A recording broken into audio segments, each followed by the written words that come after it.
Hi, hello. If I had to go back in time and explain content creation to my 17-year-old self, here is exactly what I would say.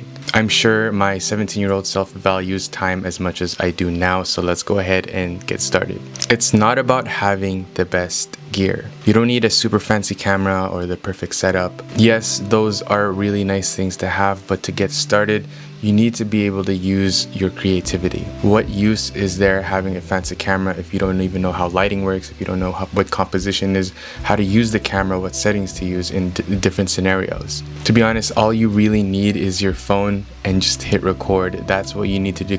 That's what you need to do to get started. Is you actually have to just start. You don't need to be confident to start. Confidence comes after repetition, not before, so you have to put in the work. Believe me, back then, I was a whole lot more shy, a whole lot more timid than I was right now. And I still would consider myself a shy/quiet person depending on who you ask. And yes, you will cringe at your own videos, but that's a good thing. That means that you're growing and you've learned from different things since that time. You know what you could have done better, and you probably are doing it better in the present moment. Again, confidence comes after repetition. You have to put in the work, you have to put in the reps. Don't wait until you figure it out. What even is figuring it out?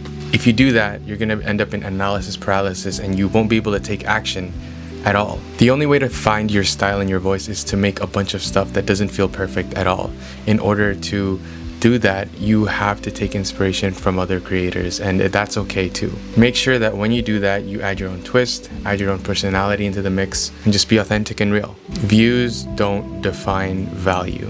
Just because something doesn't get views doesn't mean that it was worth creating at all in the first place. You learned a lot in that process, and you will continue to keep getting better as long as you stay consistent. So focus on getting better, not going viral, because once you do get better, you will go viral. You learn by doing, not overthinking. I used to be like, okay, I'll make videos once I'm better, once I'm more fluent in speaking. But when will that ever happen if I don't take any action, right? By doing, you'll learn faster, you'll edit quicker, and think deeper just because you're showing up. And only if you show up. Just remember that the people that you look up to right now started with 0 too. They did not start where they were at. They had to make the grind from the very beginning and stay consistent. One day people will look at you and your videos, your content, whatever you're putting out, and will feel inspired to start. So start. That's it for today. Thanks for listening. I'll see you tomorrow.